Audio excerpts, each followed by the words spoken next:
Marcos capítulo 12. Estamos caminhando para o final do capítulo do livro do Evangelho de Marcos e chegamos hoje, neste sábado, ao capítulo 12, onde nós vemos Jesus explicando a situação do povo de Israel, porque ele está caminhando já para a crucificação.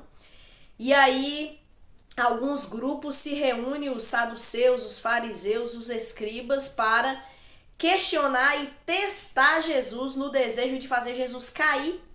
Eles vão até Jesus não no desejo de aprender em humildade, mas eles vão até Jesus para tentar de alguma forma fazer Jesus tropeçar em suas palavras.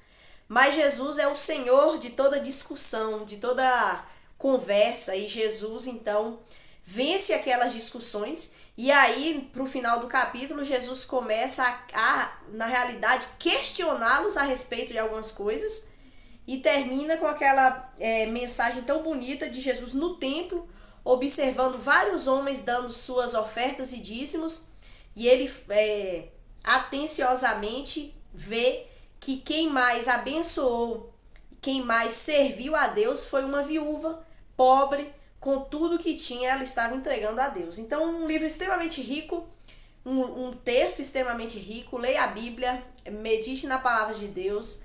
Nada substitui o seu tempo devocional com Deus. Esse vídeo aqui nos sábados é para te ajudar, é para te abençoar, mas não substitui o seu tempo com Deus. Então, leia a Bíblia, ore, busque a presença de Deus. Se você não me conhece, caiu aqui assim de paraquedas, quero dizer que você é muito bem-vindo aqui no nosso canal. Meu nome é Alba e esse é o canal Pouco Tempo. Já peço aí aquele like, compartilhar, se inscreva neste canal, tá bom? Isso tudo aí me ajuda nessa caminhada, e também o YouTube entende que esse vídeo é interessante e ele vai ser mandado para outras pessoas, tá bom? Então fica aqui o meu pedido de ajuda a você. Então vamos lá, capítulo 12, começa Jesus falando uma parábola acerca dos lavradores maus. E aí Jesus conta uma história, dizendo que tinha um dono de uma terra, que ele comprou uma terra e ele colocou lá trabalhadores, ele preparou a terra e tal, e os trabalhadores ficaram responsáveis de fazer com que houvesse uma produção, e aí quando o dono chegasse, o dono ia pegar aquela produção, né? Porque tudo era do dono, o dono estava investindo e tal. E aí o que acontece é que o dono mandou alguns servos, esses servos foram mortos, foram espancados, e esses lavradores não deram os frutos. Aí ele mandou outra remessa, até que ele mandou o seu filho, o seu herdeiro. E aí esses homens, esses servos, esses empregados maus, falaram assim: opa, chegou aí o herdeiro, o filho do dono, o que nós vamos fazer com ele? Vamos matá-lo, e assim a gente toma a terra pra gente. Então esses lavradores, eles eram maus, e Jesus estava explicando, fazendo a relação de que Israel era dessa forma. Deus enviou profetas, seus servos, para que Israel produzisse os frutos que Deus queria, até que Deus manda o seu filho. E Jesus estava falando isso diante de uma plateia que estava conjecturando modos de matar Jesus. Então Jesus estava falando abertamente para aqueles homens, né? Porque Deus é o único que tem direito de buscar frutos na vida do seu povo. E Deus vai buscar frutos na minha vida e na sua vida. A graça nos responsabiliza. Deus espera frutos de Israel, mas Israel tornou-se uma videira brava. Servo após servo veio a Israel procurando frutos e foi despedido vazio. Profeta após profeta foi enviado, e eles mais uma vez voltaram de mãos vazias. E aí Jesus veio, aí milagre após milagre foi operado entre eles sem nenhum resultado, assim, da massa de Israel, né, se converter. E Israel só tinha folhas e não frutos. Deus nos escolheu em Cristo para darmos frutos, e Deus, ele vai vir ao nosso encontro, procurando esses frutos que nós temos condições de produzir em Cristo Jesus. Mas será qual vai ser a nossa atitude, né? Será que nós vamos produzir frutos ou seremos como o povo de Israel? E aí finalmente Deus envia o seu filho, o seu herdeiro, e o povo então resolve, deseja e quer matá-lo. E aí depois desse ensinamento, os mestres da lei, os fariseus, aqui vai começar uma discussão, na realidade, entre os fariseus e os herodianos, não uma discussão entre eles se reúnem, eles eram rivais. Eles eram forças oponentes, porque os fariseus, eles prezavam pela lei, pelo ritual judaico, e os herodianos eram a favor de Herodes. Então eram dois grupos separados que até tinha muita divergência e briga entre eles. Só que essas forças se unem contra a verdade. E aí eles chegam até Jesus e vão questionar a autoridade de Jesus, né? E aí uma coisa que eles vão jogar é sobre o imposto a César. Né? E eles falam, mais tarde os líderes enviaram alguns fariseus e membros dos partidos de Herodes, é o versículo 13, com o objetivo de levar Jesus a dizer algo que desse motivo de o prender. Então veja a motivação desses homens. E aí, com motivações erradas, eles dizem assim: mestre, sabemos como o Senhor é honesto, é imparcial e não demonstra favoritismo. Ensina o caminho de Deus de acordo com a verdade. Agora diga-nos, é certo pagar imposto a César ou não? Veja como esses homens eles eram dissimulados, né? Eles chegam com Jesus com uma boa lábia, com uma boa argumentação, querendo elogiar Jesus, só que Jesus ele não se deixa ser bajulado. Jesus ele não deixa ser cativado por palavras bonitas, porque Jesus sabe o que há no coração humano. Jesus sabe que o que havia ali, né? E aí Jesus diz para eles algo interessante no versículo 17. Eu vou ler do versículo 16 em diante. Cadê aqui? Jesus percebeu a hipocrisia deles e disse: por que vocês tentam me apanhar na armadilha? Mostre-me uma moeda de prata e lhes direi. Quando lhes deram a moeda, ele disse: de quem é esta imagem e o título dessa gravação? De César, responderam, porque a moeda tinha lá o rostinho, né, de César. Então, então Jesus disse, né, deem a César o que pertence a César e deem a Deus o que pertence a Deus. E Jesus cala os seus oponentes diante disso. E ele mostra pra gente que nós somos cidadãos de dois reinos. Devemos lealdade tanto a um quanto a outro. Devemos pagar nossos tributos, bem como devolver o que é de Deus.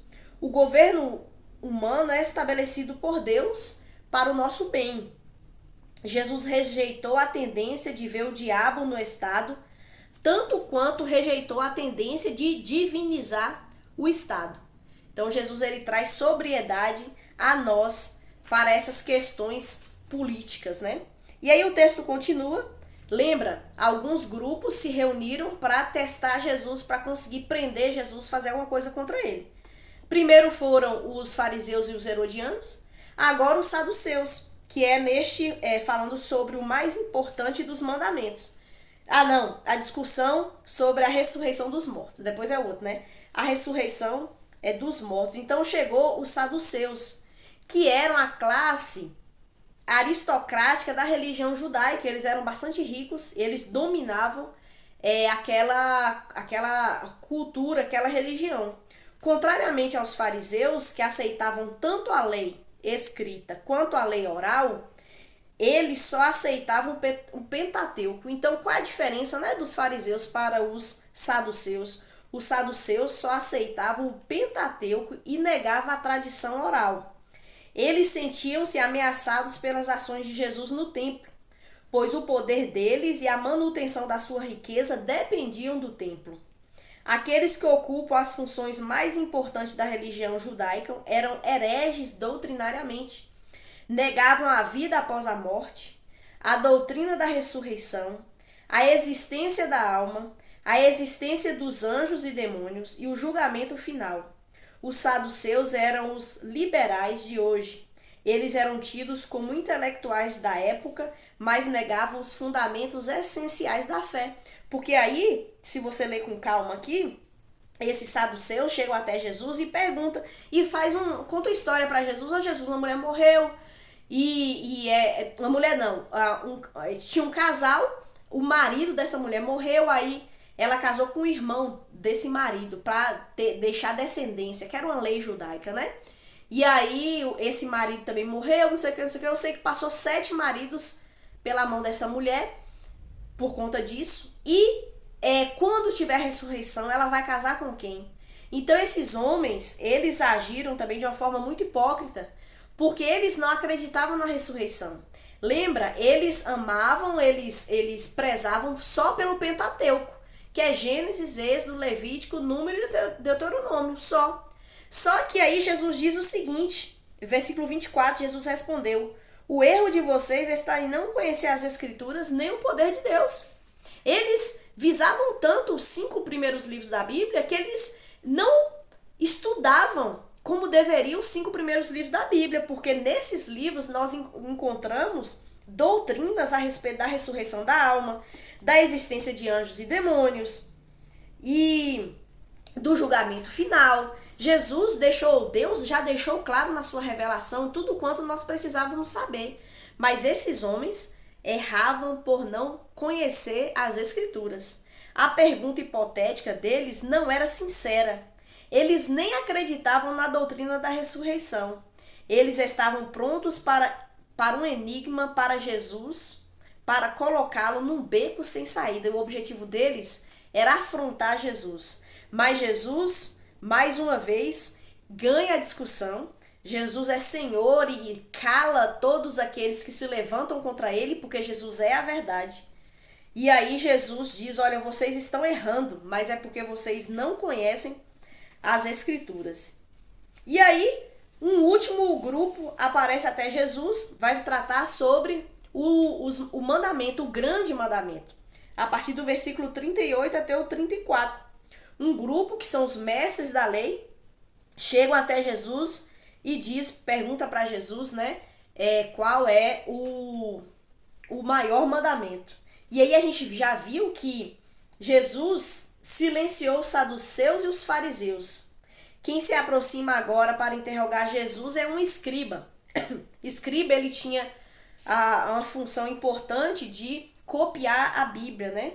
Os escribas tinham determinado que os judeus eram obrigados a obedecer 613 preceitos da lei, 365 preceitos negativos e 248 preceitos positivos. Então assim, eles tinham na mente esses 613 preceitos, mandamentos, e aí eles chegam até Jesus perguntando qual é o maior de todos os mandamentos.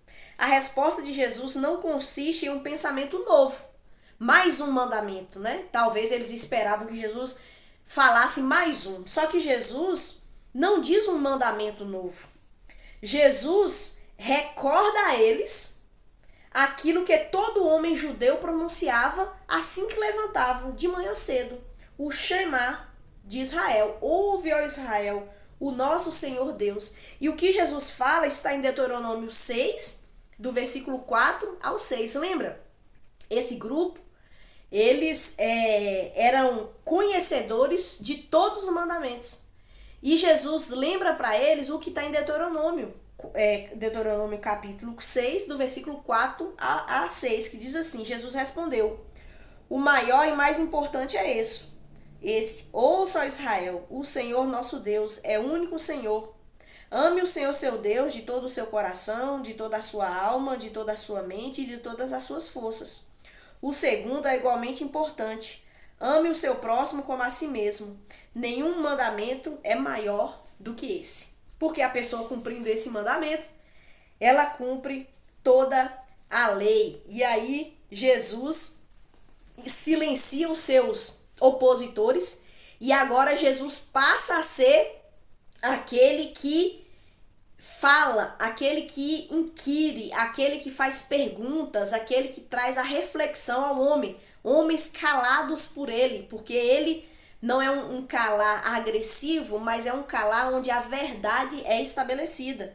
E aí Jesus diz, por exemplo, quem é o Cristo, quem Cristo é, filho. E aí Jesus vai falar aqui sobre Davi, e aí o versículo 37 fala assim: uma vez que Davi chamou o Cristo de meu Senhor, como pode ele ser filho de Davi? essa é a maior questão da nossa vida. É nós compreendermos quem é Jesus. Porque se nós estivermos errados sobre Jesus, estaremos errados sobre a salvação, perdendo assim a nossa própria alma. A coisa mais importante da nossa vida é nós termos firme em nossa mente quem é Jesus. Se você e eu tivermos uma visão errada a respeito de Jesus, tudo vai por água abaixo. Isso é um problema muito sério. Quem é Jesus? Fica aí a pergunta, essa reflexão que Jesus traz, né? E aí, ele depois critica os mestres da lei, que eram hipócritas, iam na casa das viúvas, faziam orações longas, faziam ali rituais, mas no entanto, no versículo 40, Jesus diz: tomam posse dos bens da viúva de maneira desonesta e depois, para dar impressão de piedade, faz longas orações em público. Por causa disso, serão duramente castigados. Até hoje, em nossa sociedade, há este tipo de grupo que abusam das pessoas com desejos gananciosos e manipulam a palavra de Deus, manipulam o poder que eles têm da religião. Oh, tá passando um barulho aí. Manipulam o poder que eles têm sobre a religião, e eles são muito carismáticos muitas vezes, mas têm desejos enganosos, e Jesus aponta que eles serão duramente castigados. Ai daqueles que fazem tropeçar aqueles que seguem a Deus, né? Esses terão uma recompensa terrível na presença de Deus. E para finalizar o nosso vídeo, fica aqui, não acabou ainda, fica aí. Para finalizar o nosso vídeo, fala sobre a oferta da viúva. Jesus está sentado no templo e Jesus observa as pessoas no ritual do templo, na adoração a Deus. E tem uma parte importante do ritual de adoração a Deus, que é devolver a Deus aquilo que pertence a Ele e que Ele nos deu, que são os dízimos e as ofertas. E aí é um momento de adoração. Desde o Antigo Testamento, antes mesmo da lei, já havia esse preceito de nós darmos ao Senhor as primícias, porque Deus nos dá tudo. Então nós devolvermos a Ele. E ali tinham muitas pessoas dando ofertas, pessoas ricas colocavam lá sacos de moedas de ouro. E aí chegou uma viúva e ela colocou 2 moedinhas. O versículo 43 fala assim: Jesus chamou os seus discípulos e disse: eu lhes digo a verdade. Essa viúva depositou na caixa de oferta mais que todos os outros. Eles deram uma parte do que lhes sobrava, mas ela, em sua pobreza, deu tudo o que tinha. Não é que Jesus ama mais os pobres do que os ricos. Jesus aqui mostra uma realidade. Os ricos davam o que sobrava. E a viúva, ela deu uma oferta sacrificial. Às vezes a gente se prende na questão de rico e de pobre e se esquece do ensinamento profundo, da generosidade. Tudo que nós temos é dado por Deus. E Deus então nos direciona para sermos generosos com os nossos dízimos e as nossas ofertas. Essa é a questão. E essa mulher viúva, ela foi honrada por Deus. Ali Jesus viu o que ela fez, porque ela deu tudo o que tinha. E aí há um fato muito interessante que nós vemos, né? Que onde é que eu vi aqui que é muito interessante? Jesus não se impressiona com a quantidade. Ele espera proporcionalidade. A questão não é o quanto damos, mas o quanto retemos. Os ricos deram a sobra, mas ela deu uma oferta sacrificial. O dízimo não é sobra, é primícias. O dízimo não é oferta, é dívida.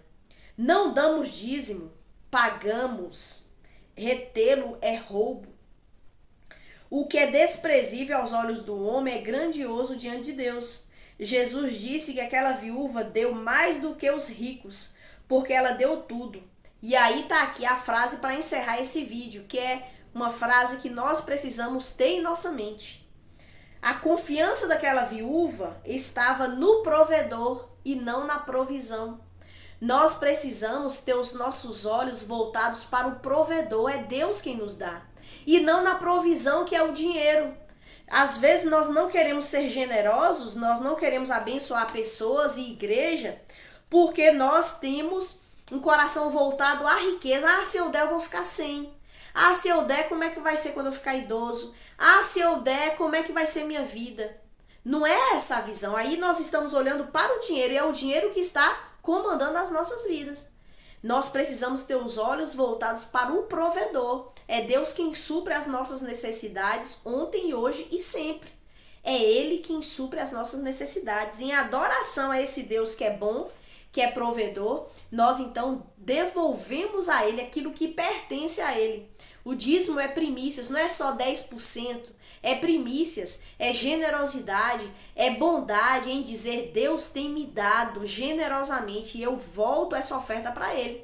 Essa mulher tinha, tudo que ela tinha era 2 moedas, Deus foi generoso com ela, Deus tinha dado para ela essas 2 moedas. E ela devolveu ao Senhor aquilo que ele tinha dado. Parece muito com Abraão, né? Abraão devolveu ao Senhor Isaac que ele tinha recebido de Deus. É essa adoração que Deus quer de nós. Essa entrega total, essa confiança total nele que é o nosso provedor. Então é isso o vídeo até aqui. Muito obrigada por você me acompanhar aqui até o final. Lembrando que tem vídeo aqui todo dia da semana. E por favor, sinta-se à vontade para usufruir aí daqueles vídeos que nós temos feito, tá bom? Leia a Bíblia, medite na palavra de Deus, porque é ela que transmite a verdade de quem é Deus. Forte abraço e até a próxima!